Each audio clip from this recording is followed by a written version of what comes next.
शर्मा के प्रदेश में आज एक बार फिर से हम बात करेंगे कोरोना के बढ़ते संक्रमण और लहर की। लगातार तीसरे दिन 2 लाख से अधिक केस आए। सरकार की तमाम कोशिशों के बावजूद कोरोना के मामले कम नहीं हो रहे हैं। कोरोना लगातार रोज नए रिकॉर्ड तोड़ रहा है। आज लगातार तीसरे दिन 2 लाख से अधिक केस सामने आए हैं, जिससे सरकारों की चिंता बढ़ गई। पिछले 24 घंटे में कोरोना के 2,34,692 लोग कोरोना संक्रमित हुए हैं, जबकि 1185 लोगों की जान चली गई। बात यूपी की करें तो आज रात से अगले 35 घंटे के लिए पूरे यूपी में लॉकडाउन रहेगा। बढ़ते संक्रमण को देखते हुए सरकार ने फैसला लिया है। सीएम योगी कोरोना से संक्रमित है, बावजूद इसके सीएम लगातार बैठकें कर रहे हैं। आइसोलेशन में रहते हुए सीएम वर्चुअल तरीके से बैठक कर रहे हैं। चौथी तस्वीर अमरोहा की है, जहां पर एक तरफ महामारी का कहर है, वहीं पंचायत चुनाव में प्रत्याशी कोविड गाइडलाइंस का उल्लंघन कर रहे हैं।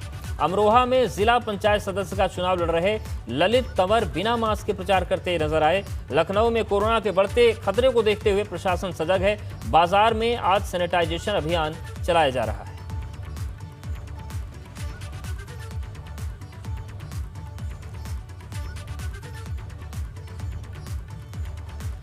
और सीधे रुख करते हैं मेहमानों का। ये समझना जरूरी है कि इस संक्रमण की रफ्तार से जान बचे तो बचे कैसे। हमारे साथ डॉक्टर नीलम मोहन जी जुड़ रही हैं, बाल रोग विशेषज्ञ हैं, और doctor Swati Maheshwari, internal medicine. आप दोनों का बहुत स्वागत है। डॉक्टर नीलम जी, आपके पास सबसे पहले आ रहे हैं। इस बार का जो स्ट्रेन है, इस बार की जो लहर है, उसमें कहा जा रहा है कि पिछली लहर में जहाँ बच्चे इतना प्रभावित नहीं थे, लेकिन इस बार बच्चों के लिए खतरनाक है। क्या ऐसा है, या फिर केवल हमको इसको सोशल मीडिया की बात माने? एक्चुअली मैं काफी डेटा को देख रही थी, बिकॉज आपको मेरी आवाज आ रही है? जी जी, सुन पा रहे हैं आपको। राइट। 2 चीज थी कि पहले मैं भी अपने आप को ये सवाल कर रही थी कि क्या total number of cases same है, और पहले बच्चे एसिम्टोमेटिक रहते थे तो हम उनको सोचते थे कि नहीं हो रहा है। मुझे ऐसे लग रहा है कि अब वो सिम्टोमेटिक है। बिकॉज वो सिम्टोमेटिक है, हमें ज्यादा तादाद पे दिख रहे हैं। बट मैं एक डेटा निकाली थी कि जुलाई 2020 को जो पॉजिटिविटी रेट 5.3% था, उसके अंदर जो टेस्ट किया था लेस देन 14 ईयर्स, वो 0.5% थे। और अभी अप्रैल 21 में पॉजिटिविटी रेट 12% है, और उसके अंदर जो आईसीएमआर का डेटा है वो 3.9 और एनसीडीडी का डेटा 4.49 बता रहा है। तो इसका मतलब ये बच्चों का परसेंटेज डेफिनेटली बढ़ा है। ये मैं डेटा के जरिए बढ़ा सकती हूँ।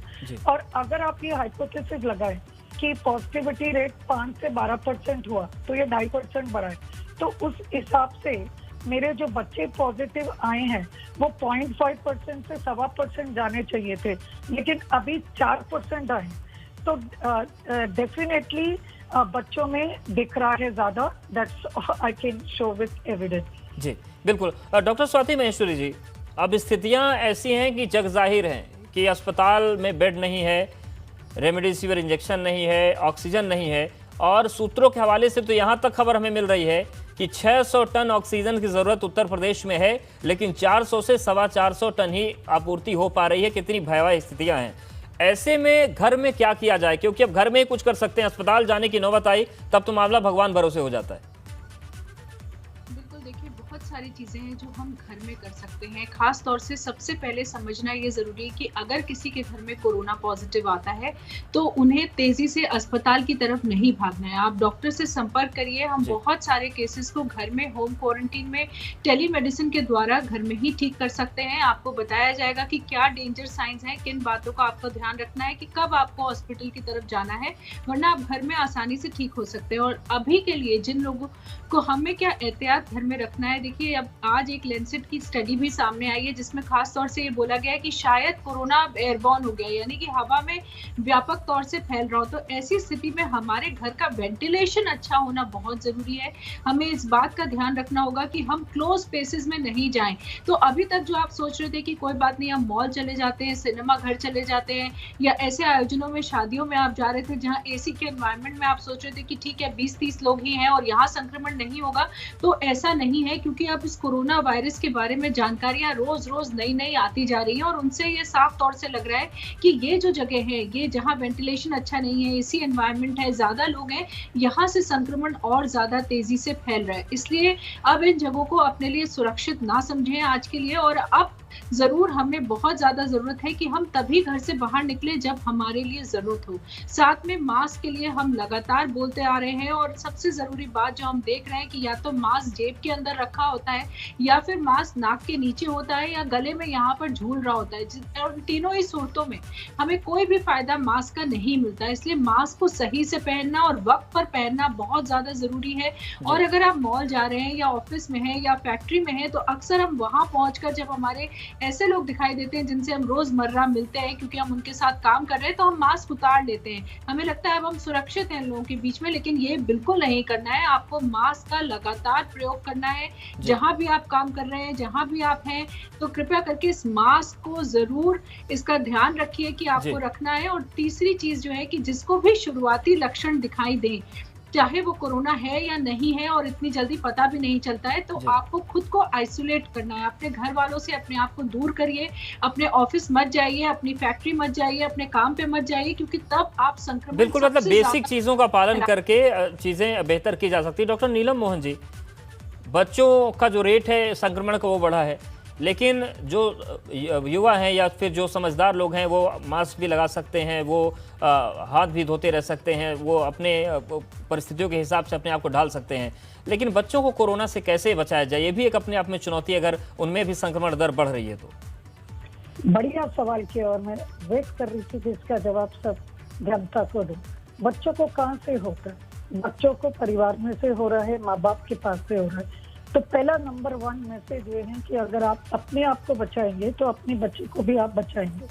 तो आपको अपने आप को बचाने की पूरी एहतियात करनी है, number 1। Number 2, we are talking about mask. जो अभी अमेरिकन गाइडलाइंस है वो ये कहती है कि मोर देन 2 इयर्स भी बच्चे को मास्क दे सकते हैं, 5 इयर्स नहीं जो पहले बोल रहे थे। सो मोर देन 2 इयर्स को आप मास्क दे रहे हैं। और अभी तो फिलहाल वक्त है बच्चों को बचाने के लिए, चाहे आपको अच्छा लगे या नहीं।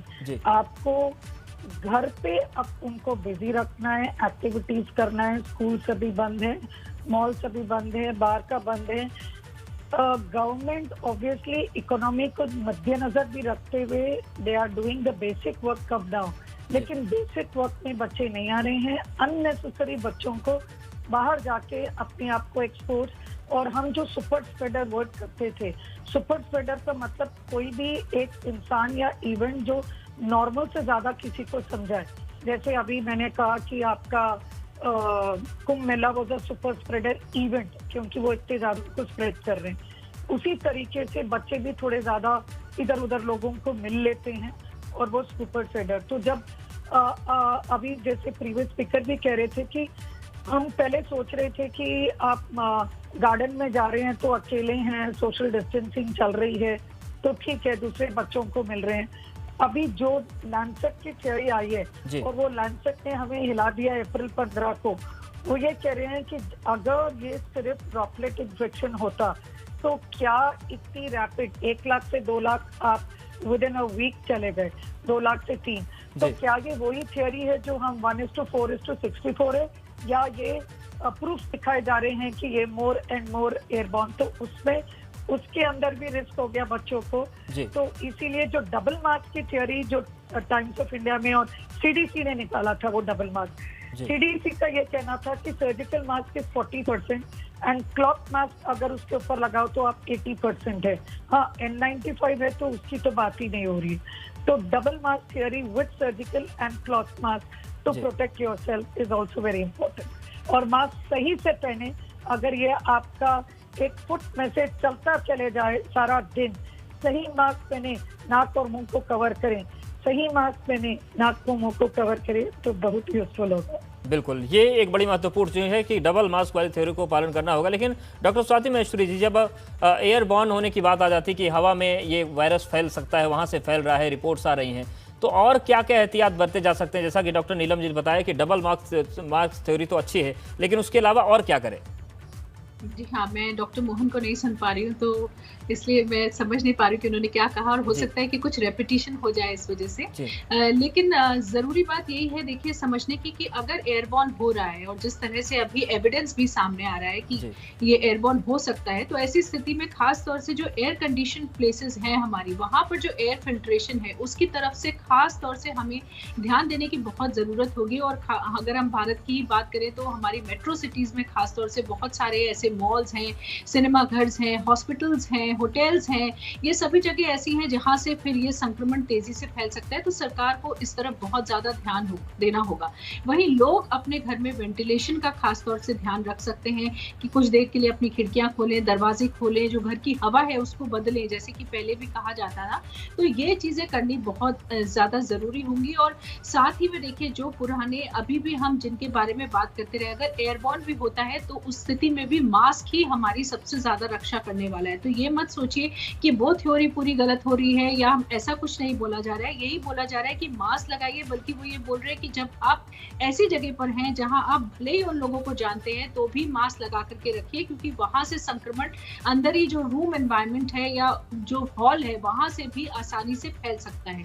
इसलिए इन बातों का हमें लगातार ध्यान रखना बहुत ज़्यादा ज़रूरी होगा और वहीं जैसे कि आप बोल भी रहे हैं कि बच्चों में अब संक्रमण बहुत ज़्यादा है, यंगस्टर्स में संक्रमण हम बहुत ज़्यादा देख रहे हैं और इस बार हम डिटोरिएशन भी बहुत फास्ट देख रहे हैं। जी, 1-2 दिन के अंदर ही कई सारे लोगों की तबीयत बहुत ज़्यादा खराब हो रही है, सीधे ऑक्सीजन की ज़रूरत पड़ रही है। इसलिए इस वक़्त सतर्क रहना बहुत ज़्यादा ज़रूरी है। किसी को भी अगर शुरुआती लक्षण दिख रहे हैं, तो तुरंत डॉक्टर से संपर्क करिए। सेल्फ मेडिकेशन बिल्कुल मत करिए इस वक़्त, क्योंकि वो आपके लिए बहुत ज़्यादा नुकसानदायी हो सकता है। जी, अब क्योंकि आप देख रहे हैं कि टेलीमेडिसिन का ज़माना है और बहुत सारे लोग, हम भी ज़्यादातर टेलीमेडिसिन और टेलीफ़ोन वीडियो कॉल्स के द्वारा ही लोगों को ट्रीटमेंट दे रहे हैं। तो ऐसी स्थिति में क्या होता है कि व्हाट्सएप पे हमने ट्रीटमेंट भेजा और फिर वही व्हाट्सएप घूमता रहता है।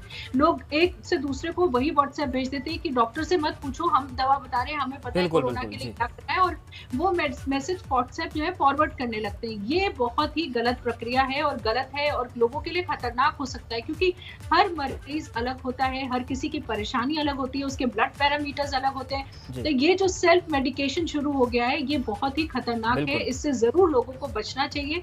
आप लोगों को एक जो हम एडवाइस देनी चाहिए वो हमें मास्क की देनी चाहिए, सोशल डिस्टेंसिंग की देनी चाहिए, ब्रीदिंग एक्सरसाइजेस करने की देनी चाहिए। हमें इस चीज़ के बारे में बताना चाहिए लोगों को, एक-दूसरे को, कि आप हेल्दी डाइट खाइए, लेकिन बिल्कुल। दवाइयाँ नहीं एक-दूसरे दवाइयों को को नहीं बताइए। और ये आपने एक बहुत ये महत्वपूर्ण पॉइंट डॉक्टर स्वाति जी लेकर आई हैं।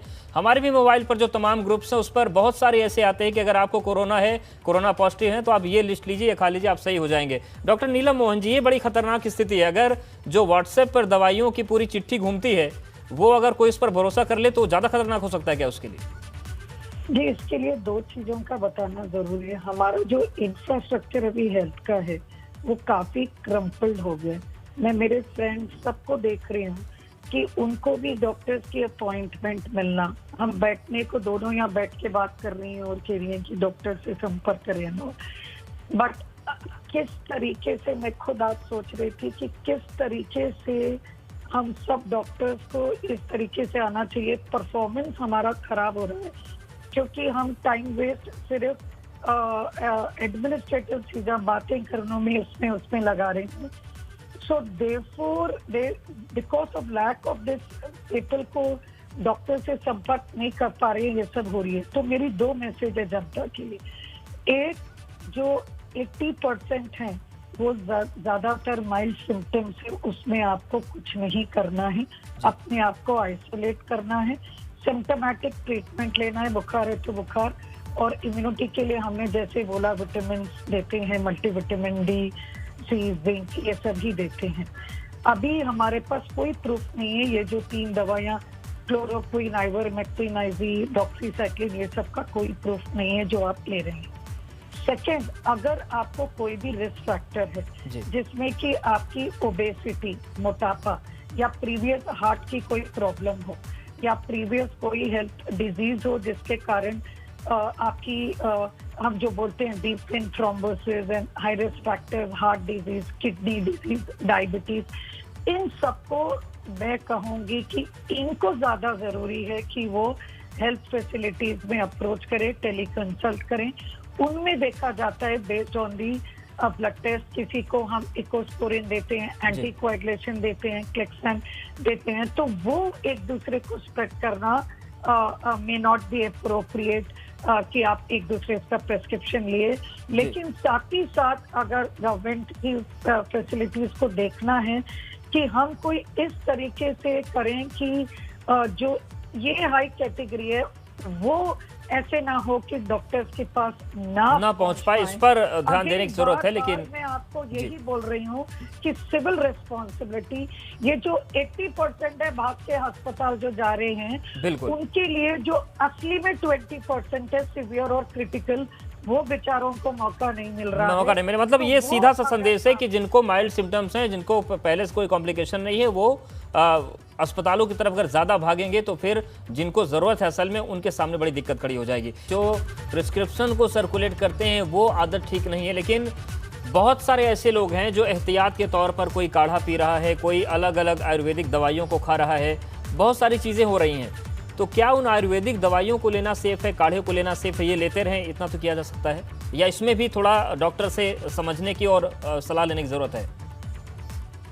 देखिए, सलाह जरूर लेनी चाहिए। कभी भी सेल्फ मेडिकेशन वो किसी भी पद्धति में क्यों ना हो नहीं करना चाहिए। लेकिन अगर बात काढ़े की करें, जैसे कि आप अदरक, लहसुन या जो हमारी काली मिर्च है, दालचीनी है, जावित्री, इस तरह की जो जितनी भी चीजें हैं जिनका हम प्रयोग करते हैं, जो हमारे हर्ब्स हैं, वो नॉर्मली भी हम खाने में डालते आए हैं और ये चीजें हमें फायदा करती हैं। ये अक्सर हमने देखा है सर्दी के मौसम में पहले भी हम लोग इनका सेवन ज्यादा करते थे, तो उसमें कोई नुकसान नहीं है, उनका सेवन आप कर सकते हैं। लेकिन दो बातों का ध्यान रखना बहुत जरूरी है। पहली बात, आप ये नहीं सोचेंगे कि अगर हम काढ़े का सेवन कर रहे हैं तो अब हमें मास्क लगाने की जरूरत नहीं है, अब सोशल डिस्टेंसिंग की जरूरत नहीं है, अब हमें कोरोना नहीं हो सकता। ये एक प्रिकॉशनरी मेजर है, आपका इम्यूनिटी बढ़ाने का तरीका है, इसलिए इसके साथ साथ आपको बाकी चीजों का भी ध्यान रखना होगा। दूसरी बात, अब गर्मी का मौसम आ गया है और हम देख रहे हैं कि जो लोग बहुत ज्यादा काढ़ा पी रहे थे, दिन भर कई बार काढ़ा पी रहे हैं, उनके कुछ लोगों के नाक से खून आ रहा है, कुछ लोगों के शरीर पे छोटे छोटे चकत्ते निकल रहे हैं।